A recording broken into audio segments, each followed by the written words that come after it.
Bill. How are you? Okay, Beck, how you doing down there in Texas? Better than you are in New York. I'm just looking at all of the things that you can't do in New York. You can't have salt. You can't have a big soda, or at least a soda, too big for your big-headed mayor up there. Can't have styrofoam foam cups. Can't have formula-fed babies.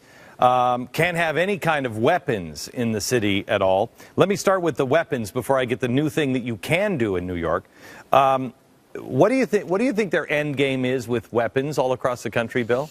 Well, I think that as far as the big urban centers like New York City, where you have 16 million people packed into a little area, I understand they want to make it very hard for people to traffic in weapons. It's a different situation than what you have down in Texas or in Idaho or in Wyoming, whatever. So I don't mind the states passing laws that they believe are going to be helpful in public safety. I don't mind that. I don't want a national law passed by the federal government. I think the states should decide the issue, and all gun crime should be federalized to make it easier to take the gun thugs off the street. Okay, that wasn't the question, but that was a good answer. All right, for restate another the question. It was a fantastic some of your questions are so intellectual. My question was, what do you think the end game is? Because we had this end game is to control gun crime. That's what Bloomberg wants to do in New York. And that's why he wants to make it tough to get guns in the city. What do you think the end game for this administration is? On gun control? Mm-hmm. Well, they don't want to solve the problem, because if they did, they'd federalize the gun crimes and make it, very difficult. So what do they do? They're taking guns. Would you agree with me? Because we had this argument of, I don't know, 2 years ago. I said they're going to come, they're going to wait for an event, and they're going to come, and they're going to take your gun. And you said that was nonsense. I don't think they're going to come and take your guns because of the Second Amendment, and I don't think they could overturn that in the Supreme Court. Okay. I disagree with you, but that's... Do you think that Obama's going to put forth legislation to confiscate weapons? One piece at a time, absolutely.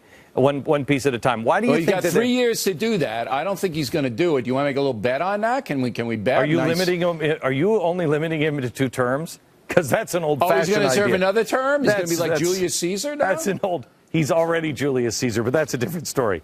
So what amazes me here is they're doing it out of compassion, Bill.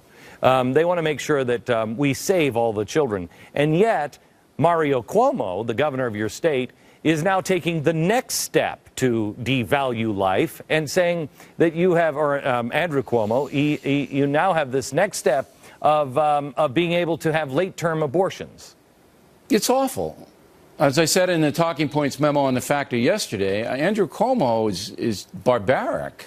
He's barbaric. And the fact that he says he's a Roman Catholic is just staggering.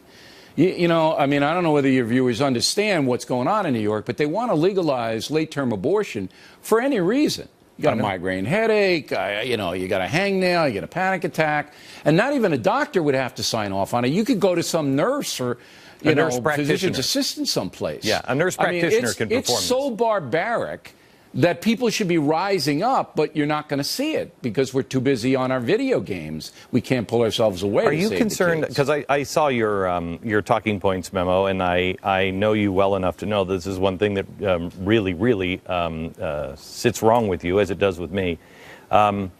You are concerned with the value of life. We are cheapening it at both ends.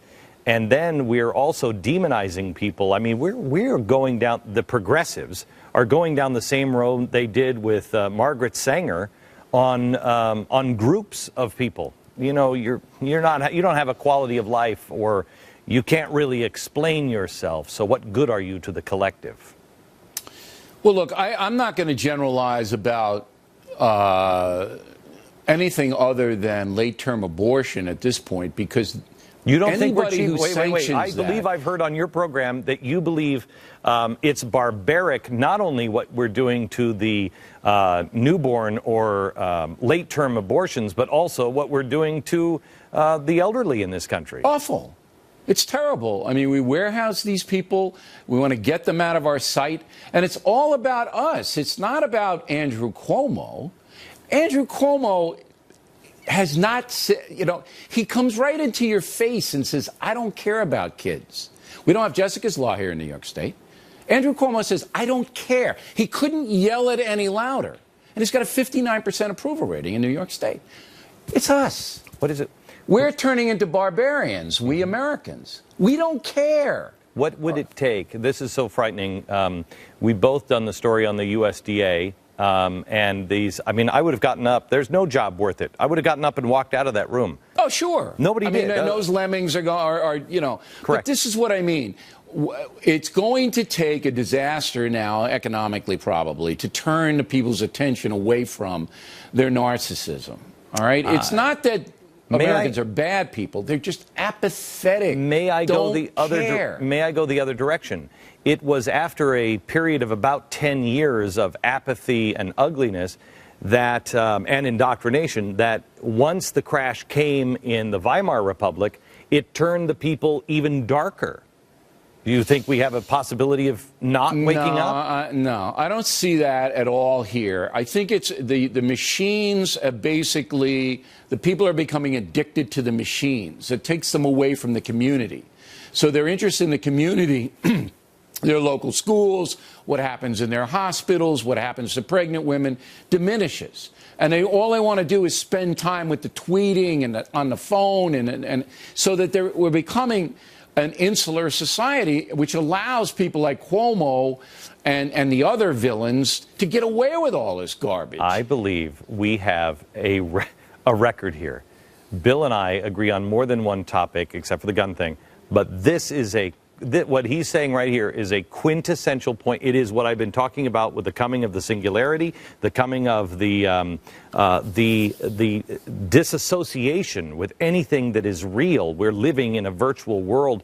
And I mean, the one thing we do disagree on besides guns is you think we might be pulled back from that. I think if we don't actively engage and actively try to get people to wake up, we're not going to wake them up when it comes time. Well, I mean, sure, and that's why I do my program. That's why you do your program.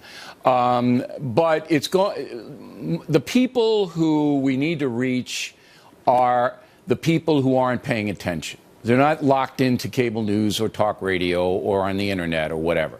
And the only way you're going to reach them is if they feel their existence is then going to be harmed. Right. Yeah. And the only thing that's going to do that is if the economy gets even worse. So we need leadership. We need people pounding the drum. But to get their attention, very hard. Unless you can convince them that it is that group over there that did it to them. And then they don't wake up. They just follow that leader to go make their pain go away because of those people. Bill, I want to give you a real quick shout out. Not a lot of people know that you're also an author. He wrote the book. Not a lot of other people know that. Not a lot of people know this, but he did something, and now it's going to be on TV. And you had me up until Tom Hanks was in it. I can't believe somehow or another Tom Hanks is doing it, but congratulations, Bill. Yeah, Killing Lincoln was a record-breaking movie for National Geographic. It'll be on Saturday. They're going to rerun it again. And I appreciate the mention, Beck. You bet. Nice being on with you. It is well worth the read, and I might watch it, Bill. I'm not saying, but I might watch it. Thanks a lot, Bill O'Reilly.